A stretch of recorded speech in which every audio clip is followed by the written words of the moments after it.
Hi అండి, అందరూ బాగున్నారా? నేను చాలా బాగున్నానండి. ఈరోజు మనం మామిడికాయ పులిహోర చేసుకుంటున్నాము. అది ఎలాగా చెప్తాను రండి. గ్యాస్ వెలిగించుకుందాం.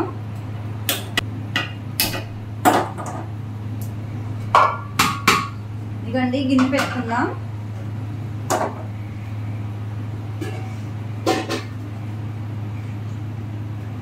ఆయిల్ పోసుకుందామండి. పులిహోరకి కొంచెం ఆయిల్ ఎక్కువ ఉంటే బాగుంటుంది.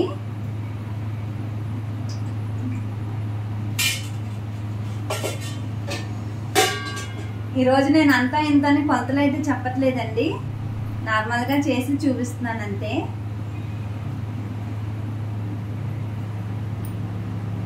ఆయిల్ వీట్ అవుతుంది. ఇదిగోండి ఆయిల్ వీట్ అయింది. ఇప్పుడు ఇదిగోండి తాలింపులు వేసేసుకుందాము. పచ్చెనపప్పు, ఆవాలు, మినపప్పు, జీలకర్ర అండి. ఇదిగో కొంచెం ఎండుమిరపకాయలు.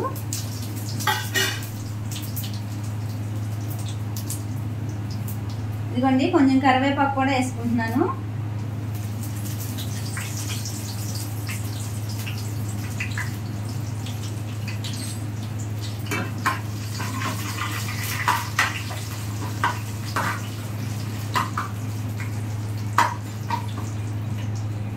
అదిగోండి వేగినవి.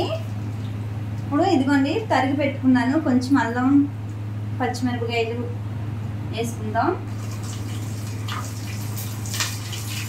ఇదిగోండి అల్లం ముక్క కొంచెం ఇలాగా మనం అదే క్యారెట్ కూర ఏది ఉంటుంది కదా, దాంట్లో కూర వేసుకుంటే చాలా బాగుంటుందండి, చాలా టేస్టీగా ఉంటుంది. ఇది కూడా వేగనిద్దామండి.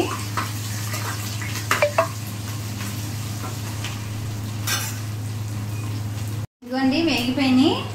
ఇప్పుడు మనం పసుపు వేసుకుందామండి, మంట సిమ్లో పెట్టుకొని.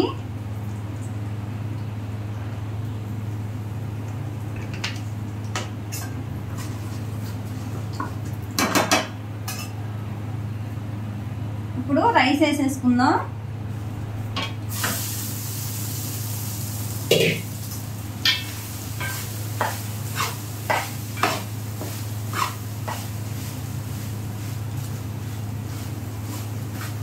₹25 received on Bharat Pay.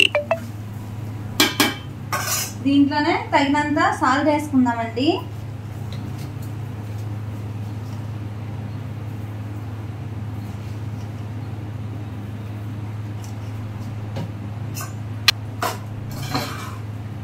ఒకసారి ఈ వేడికి ఇలా కొంచెం ఇలా వేడికి ఉంచితే మొత్తం ఈ ఆయిల్ ఇవన్నీ కూడా రైస్కి పడతాయండి. ఆయిల్, తాలింపు ఫ్లేవరు, మళ్ళీమో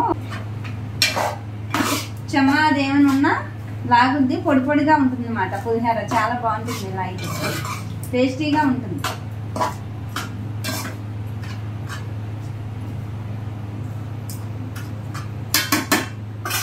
ఇదిగోండి ఇప్పుడు ఇదిగోండి తరిగి పెట్టుకున్నాం కదా మామిడికాయ, ఇది వేసేసుకుందాం.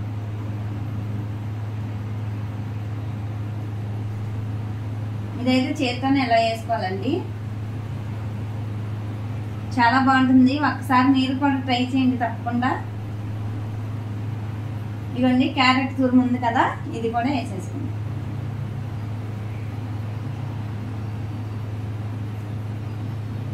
నేనైతే ఇలాగే చేస్తానండి, సింపుల్గా చేసేస్తాను. ఒకసారి కలుపుకుందాము. ఈ వేడికి ఆ రైస్ కొంచెం వేడిగా ఉంది కదండి, ఆ వేడికి అయితే పులుపు అయితే రైస్కి పడుతుంది, చాలా బాగుంటుంది.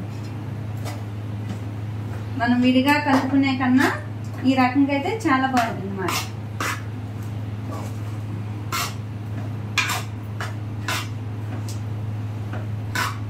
తింటేనే అసలు స్మెల్ బాగుందండి. అల్లం వేసాం కదా, ఆ అల్లం వల్ల చాలా ఫ్లేవర్ అయితే బాగా వస్తుంది, చాలా బాగుంది. కొంచెం ఇలా వేడి మీద ఉంచి కలుపుకుంటామేనండి, చాలా బాగుంటుంది. అసలు ఈ రకంగా చేయండి, చాలా బాగుంటుంది. అదేను ఒక పూట ఎక్స్ట్రా ఉండిపోయినా కొంచెం ఎక్కువ అయ్యి కొంచెం ఎక్స్ట్రా ఉండిపోయినా కానీ సర్ది వాసన అటువంటివి అయితే రావు, చాలా బాగుంటుందండి. వీటిలో వేరుశనగకాయ గుళ్ళు కూడా వేసుకోవచ్చు. నేనైతే వేయలేదండి, మరి నేను తినకూడదు కదా అందుకని వేయలేదు. కావాలంటే మీరు వేసుకోవచ్చు అండి. వేరుశనగకాయ గుళ్ళు, కొత్తిమీర అవన్నీ వేసుకోవచ్చు. కొత్తిమీర కూడా వేసుకుంటే ఫ్లేవర్ చాలా బాగుంటుంది. ఇదిగోండి నేనైతే సన్న మంట మీద ఉంచాను. ఇదిగోండి కొంచెం ఇలా వేడి చూపిస్తే చాలా టేస్టీగా ఉంటుంది, బాగుంటుందండి. పొడి పొడిలు ఆడుతూ కూడా ఉంటుంది. ఇదిగోండి చూడండి నా మామిడికాయ పులిహోర ఎలా ఉందో ఒకసారి మీరు ట్రై చేసి కామెంట్ చేయండి. చూడండి కలర్ఫుల్గా ఉంది కదా, చాలా బాగుంది అసలు. స్మెల్ కూడా సూపర్ అదిరిపోయింది. ఒక్కసారి తప్పకుండా మీరు ట్రై చేయండి. ఈ వీడియో కనుక నచ్చినట్టయితే లైక్ చేయండి, షేర్ చేయండి, సబ్స్క్రైబ్ చేయండి. ఉంటానండి మరి, బాయ్.